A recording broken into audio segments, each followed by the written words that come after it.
আমাদের যেহেতু উনি পার্টির চেয়ারম্যান, তবে সেটা আমাদের রাজ্য কমিটি আছে, সেটা চিন্তাভাবনা করছে এবং অবশ্যই থাকবে। কিছু ছেলে বিজেপি করবে বলেছিল, এটা সম্পূর্ণ ভিত্তিহীন কথা।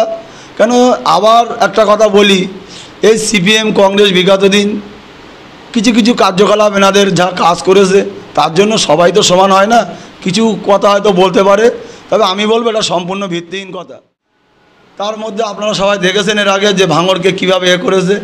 সিপিএম সুবিধাবাদী, অ্যাকচুয়ালি বলা যায় সুবিধাবাদী।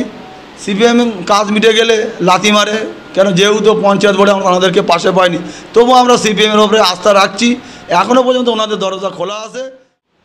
জোট নিয়ে যখন প্রথম পর্যায়ের তালিকা ঘোষণা করা হয়েছিল, কিন্তু হাজার হাজার মানুষ তাকিয়েছিল যে সেই তালিকায় নওশাদ সিদ্দিকীর নাম থাকবে, কিন্তু সেই তালিকায় নওশাদের নাম ছিল না। এবারেও দ্বিতীয় পর্যায়ের প্রার্থীর নাম তালিকা প্রকাশ করা হবে আগামীকাল। তো সেই বিষয়, সেই দ্বিতীয় তালিকায় কি নওশাদের কোথাও নাম থাকবে? দেখো, নাম থাকাটা তো সবথেকে তো বড় দরকার, তবে নাম অবশ্যই থাকবে। আমাদের যেহেতু উনি পার্টির চেয়ারম্যান, তবে সেটা আমাদের রাজ্য কমিটি আছে, সেটা চিন্তাভাবনা করছে এবং অবশ্যই থাকবে। এবং আর একটা কথা বলি, যে ভাই একটা প্রশ্ন করেছিল যে সিপিএম আইএসএফ কংগ্রেস যদি জোট হয় কিছু ছেলে বিজেপি করবে বলেছিল, এটা সম্পূর্ণ ভিত্তিহীন কথা। কেন আবার একটা কথা বলি, এই সিপিএম কংগ্রেস বিগত দিন কিছু কিছু কার্যকলাপ এনাদের যা কাজ করেছে, তার জন্য সবাই তো সমান হয় না, কিছু কথা হয়তো বলতে পারে, তবে আমি বলবো এটা সম্পূর্ণ ভিত্তিহীন কথা। তো আইএসএফ যদি জোট না হয় আইএসএফ ভাঙড়ে কতটা ভোট বা যাদবপুর লোকসভা কেন্দ্রে কতটা লিড দিতে পারবে? দেখো, আশা করছি আইএসএফ জিতবে, তার কারণ আইএসএফ মানুষের জন্য কাজ করে। আমরা জনগণের জনপ্রতিনিধি দিতে যাই, আমরা জনগণের জনপ্রতিনিধি দেওয়ার নাম করে যখন সিএ এনআরসি চালু হবে, তখন কেউ বলবে আমি শুটিংয়ে ব্যস্ত ছিলাম, আমি অমুক জায়গায় ব্যস্ত ছিলাম, আমাদের সেই ধরনের প্রার্থী হবে না। আশা করব যাদবপুর কেন্দ্রে যিনি যেই দাঁড়াক, আইএসএফ তরফ থেকে তিনি বিপুল ভোটে জয়ী, আমরা তাকে দিল্লি পাঠাবো। একেবারেই আগামীকালকে একেবারে যে জোট সমঝোতা একটা বিষয় নিয়ে মাতামাতি চলছে, মানুষের মনে একটা কৌতূহল জেগেছে, সেই মাতামাতিটাই ভাঙতে চলেছে, সেই কৌতূহলটা ভাঙতে চলেছে আগামীকালকে আইএসএফ এর রাজ্য অফিস থেকে। কালকে একেবারেই হয়তো সূত্রের খবর একলা চলো নীতি নিয়ে আপনাদেরকে চলতে হবে, তখন কি আপনারা চলতে পারবেন জোট যদি ভেঙে যায়?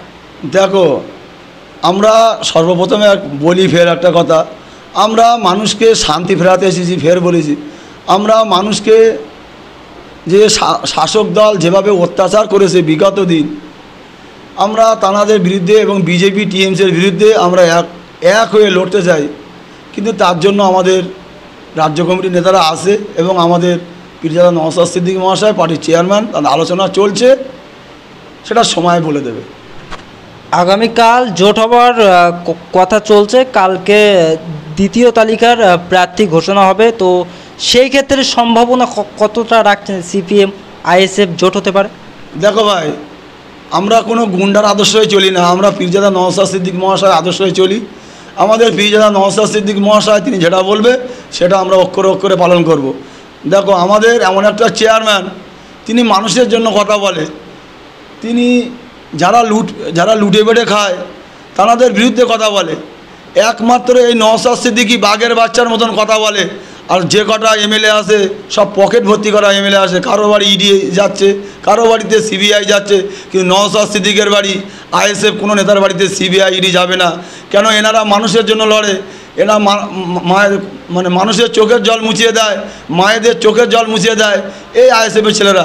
আজকে আইএসএফের ছেলেরা শান্তি ফেরানোর চেষ্টা করছে, আর এই শওকত মোল্লা এসে, এই সাধারণ মোল্লারা এসে আজকে ভাঙড়কে ইউক্রেন রাশিয়ার মতন যুদ্ধ লাগিয়েছে, আজকে যত মায়ের কোল খালি করেছে এই শওকত মোল্লা। আমি সেই বাংলার মুখ্যমন্ত্রীকে বলতে চাই, যে শওকত মোল্লাকে দিয়ে ভাঙড়কে এত যুদ্ধ লাগালো, আবার সেই শওকত মোল্লা এখনও পর্যন্ত ভাঙড় থেকে তাকে অবজারভার থেকে কেন কেড়ে নেওয়া হয়নি এবং তাকে কেন এখন দায়িত্ব দেওয়া হয়েছে? তাহলে বাংলার মুখ্যমন্ত্রী তিনি কি লাশের রাজনীতি চায়? আমার কাছে এটা প্রশ্ন আমি ছুড়ে দিলাম।